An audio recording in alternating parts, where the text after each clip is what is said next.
Good morning, and welcome to episode 251 of Getting Rich. I'm your host, Rich Checkin, president of Asset Strategies International, and today is Wednesday, November 19th, 2025. Over the past week, the U.S. government has reopened for business. That means federal employees are back to work. They're getting back pay for the time when the government was closed. We're seeing the Supplemental Nutrition Assistance Program, or SNAP, food benefits beginning to flow again. And we're also seeing air travel get back to normal after the low point where we were seeing about 6% of flights daily from major airports cut back. So everything is flowing again and back to normal. And with that, we're also seeing reports, government reports on the economy start to flow again. One report we saw yesterday was on unemployment applications for mid-October, the week ending October 18th, and it suggested there were 1.9 million new applications for unemployment in mid-October. This is the highest levels in a couple months, and it feeds into the narrative of whether or not we should be cutting interest rates at the next Federal Open Market Committee meeting in December, the final one of the year. Less than half of those that were surveyed believe that we'll see a rate cut in December. Now, the 1.9 million new applications for unemployment insurance suggests that the labor market is in trouble and maybe the Fed should cut rates in December, but you counter that with the consumer inflation numbers, which are 3+%, which suggests that they should not.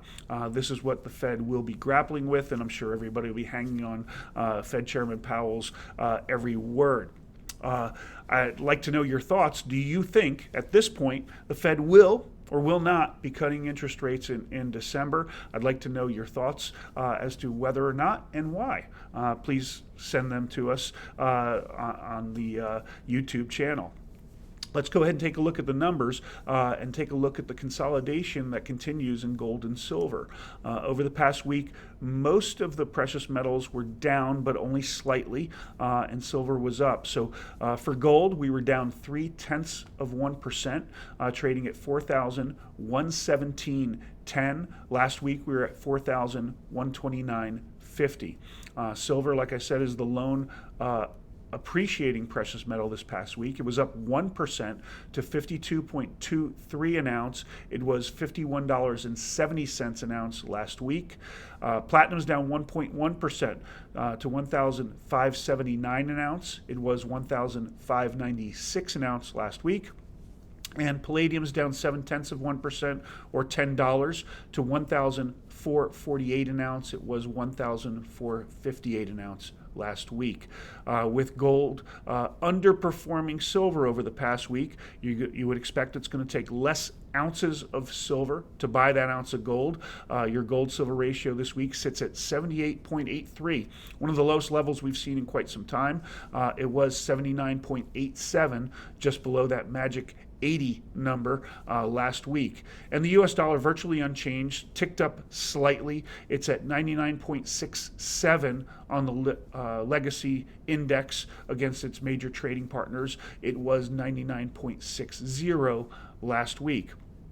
So we continue to see gold and silver consolidating here. It looks like the $4,000 psychological level for gold and the $50 psychological level for silver are becoming support and a foundation for stronger moves higher in both metals. We may still go ahead and test lower, but it doesn't look like those are resistance levels. It looks like they may be in the rearview mirror and are actually support, and we're building that support to move higher, which is absolutely what we would expect given the fact that Congress continues to overspend. Governments worldwide continue to overspend, and therefore they're going to continue to expand their money supplies and make everything of value, especially gold and silver, worth more as the currencies are worth less. We're going to talk about this and a whole host of other things tonight at our final On the Move webinar for 2025.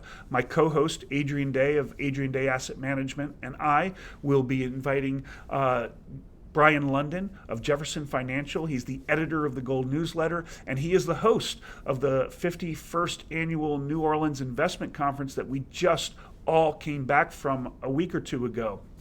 So all three of us were down there. We had a chance to talk with colleagues there were researchers, analysts, folks that are buying and selling metals like we do in the precious metal space, miners and other resource stocks. We're going to get our fingers on the pulse of what's going on in our industry for this past year and looking forward to the next. We'll do that tonight, 7 p.m. Eastern Time. You can go ahead and sign up in the description paragraph below this video. You need to sign up to be an attendee. If you can't make it, we will send a full replay to you, but you got to be signed up in order to get that. So go ahead and do so and join us this evening where you can ask live questions of all three of us. And looking forward to next week. We're going to have an abbreviated week, but as folks start to travel, you may be doing so before we have this video next week. Wish you all the best as you travel to your loved ones, wherever that might be, by plane, train, or automobile. And looking forward to a wonderful Thanksgiving season where we all have much for which to be thankful. As always, we'd like you to go ahead and subscribe on our YouTube channel, like us, send us your comments and questions. Tell me what your thoughts are on whether or not we're going to get a rate cut in December. Go ahead and follow us on social media. Take our twice weekly, always something interesting alerts and our once monthly information line newsletter. You can sign up for all of that below in the description paragraph. But in the end, don't ever forget, getting rich starts with keeping what's yours.